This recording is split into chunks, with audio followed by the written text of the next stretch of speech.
Saulo de Tarso, um nome que ecoa com zelo religioso. Ele se erguia como um defensor ferrenho do judaísmo. Sua missão era clara: erradicar o crescente movimento cristão. Ele o via como uma ameaça perigosa à sua fé. Saulo se dedicava a essa tarefa com determinação inabalável. Ele participou da perseguição aos primeiros cristãos. Ele acreditava estar cumprindo o propósito de Deus. Esteve presente no apedrejamento de Estevão, o primeiro mártir cristão. Ainda assim, Saulo permanecia resoluto em sua missão. Ele voltou sua atenção para Damasco. Seu objetivo era prender os cristãos e levá-los de volta a Jerusalém. Mal sabia ele que essa jornada mudaria tudo. A viagem para Damasco era longa e árdua. Saulo viajava com um grupo, com um propósito inabalável.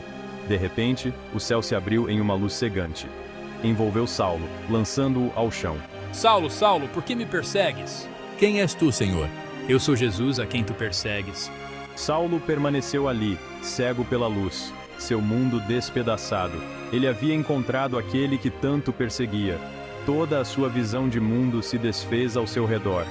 Este encontro marcou o início de sua transformação. Cego e abalado, Saulo foi conduzido a Damasco. Ele permaneceu na escuridão por 3 dias, perdido em reflexão. Durante esse tempo, o Senhor falou a um discípulo chamado Ananias. Ele instruiu Ananias a encontrar Saulo e curá-lo. Ananias hesitou inicialmente. Vá, pois ele é um instrumento escolhido por mim. Ananias obedeceu. Ele encontrou Saulo e colocou suas mãos sobre ele. Irmão Saulo, teu Senhor Jesus me enviou para que você possa ver de novo e ser cheio do Espírito Santo. Ao fazer isso, escamas caíram dos olhos de Saulo, e sua visão foi restaurada. Saulo foi batizado, simbolizando sua nova vida em Cristo. Daquele momento em diante, ele não era mais Saulo, o perseguidor. Ele se tornou Paulo, um vaso da graça de Deus. A conversão de Paulo foi simplesmente milagrosa. Ele abraçou sua nova fé com fervor e convicção inabalável. Seu passado como perseguidor alimentou seu desejo de espalhar o Evangelho. Ele começou a pregar em Damasco, proclamando Jesus como o Messias. Seu conhecimento das Escrituras judaicas, combinado com sua nova fé, o tornou um evangelista poderoso. Jesus é o Messias, o cumprimento de todas as profecias. Creiam nele e sejam salvos. No entanto, sua nova fé também atraiu oposição. Alguns se recusaram a acreditar em sua transformação. Ameaças foram feitas contra sua vida. Mesmo assim, Paulo permaneceu impávido. Ele escapou de Damasco e fugiu para Jerusalém para se conectar com os apóstolos. Eles estavam inicialmente desconfiados, lembrando de seu passado. Mas Barnabé intercedeu por Paulo, convencendo os apóstolos de sua sinceridade. O alcance do evangelho se estendeu por toda parte, de Antioquia aos gentios. O ministério de Paulo o levou para além de Jerusalém. Embarquei em jornadas missionárias, espalhando o evangelho por todo o Império Romano. Ele viajou com companheiros, incluindo Barnabé e, mais tarde, Silas e Timóteo. Eles enfrentaram perigos, perseguição e dificuldades. No entanto, seguimos em frente, impulsionados por nossa fé inabalável. Em Antioquia, o ministério de Paulo floresceu. Ele e Barnabé estabeleceram uma comunidade cristã próspera. Pregamos tanto para judeus quanto para gentios, quebrando barreiras étnicas. A mensagem de Paulo ressoou com os gentios. Ele pregava uma mensagem de esperança e salvação, disponível a todos que crescem. A salvação não é conquistada pelas obras da lei, mas recebida pela fé em Jesus Cristo. Provas e tribulações marcaram as jornadas missionárias de Paulo. Ele enfrentou perseguição constante de judeus e romanos. Fui espancado, apedrejado, preso e naufraguei. No entanto, em meio a tudo isso, minha fé nunca vacilou. Ele via essas provações como oportunidades para compartilhar o Evangelho. Escrevi sobre minhas experiências, encorajando meus seguidores a permanecerem firmes em sua fé. Em Filipos, Paulo e Silas foram falsamente acusados e presos. Mas mesmo na prisão, eles cantavam hinos de louvor a Deus. Nossas correntes caíram milagrosamente, e o carcereiro, testemunhando nossa fé, creu em Jesus Cristo. Em Corinto, Paulo enfrentou oposição de líderes judeus que tentaram desacreditá-lo, mas ele permaneceu firme, proclamando o evangelho com ousadia. Lembrei aos crentes que sua fé não se baseava na sabedoria humana, mas no poder de Deus. Preso, mas não quebrado, o espírito de Paulo permaneceu forte.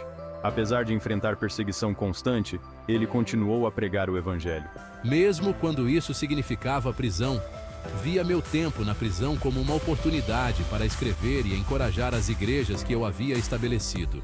Suas cartas, repletas de sabedoria, encorajamento e percepções teológicas, tornaram-se fonte de força para os primeiros cristãos.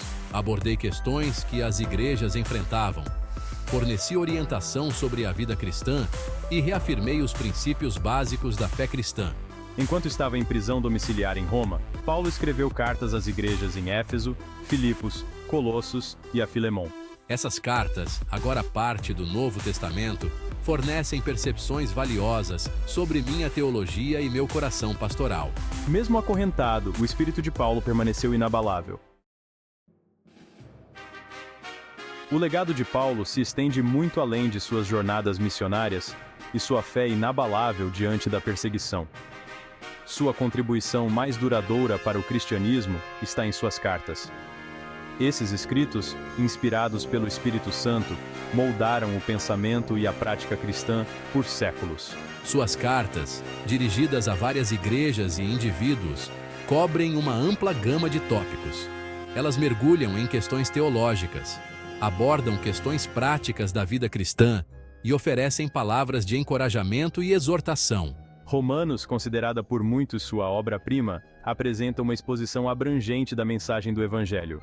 Ela explora a universalidade do pecado, o dom da graça de Deus pela fé em Jesus Cristo e o poder transformador do Espírito Santo. Suas cartas aos Coríntios abordam questões de divisão, imoralidade e dons espirituais dentro da igreja. Gálatas defende a doutrina da justificação somente pela fé. Efésios explora o mistério do plano de Deus para unir todas as coisas em Cristo. Os escritos de Paulo não são meros documentos históricos. Eles formam a pedra angular da teologia cristã. Suas profundas percepções sobre Deus, Jesus Cristo e a salvação moldaram a compreensão cristã por séculos. O conceito de justificação pela fé é central na teologia de Paulo. Ele enfatiza que a salvação é um dom gratuito de Deus, recebido pela fé em Jesus Cristo. Ele também enfatizou o poder transformador do Espírito Santo. O Espírito capacita os crentes a viver uma vida agradável a Deus e a usar seus dons para a edificação da igreja. De um perseguidor zeloso a um apóstolo dedicado, a vida de Paulo é um testemunho do poder transformador da graça de Deus. Sua fé inabalável, seu trabalho missionário incansável e seus escritos inspirados deixaram um legado duradouro no cristianismo. Seu impacto pode ser visto nas incontáveis vidas tocadas por seus ensinamentos, nas igrejas que ele estabeleceu e nas cartas que escreveu. A história de Paulo é um lembrete de que Deus pode usar qualquer pessoa, independentemente de seu passado, para realizar seus propósitos. É uma história de transformação, de fé inabalável e do poder duradouro da mensagem do Evangelho. A história de Paulo, de perseguidor a apóstolo, é um testemunho do poder transformador da fé. Sua jornada de um oponente zeloso do cristianismo para um de seus defensores mais ardentes, mostra a graça ilimitada de Deus.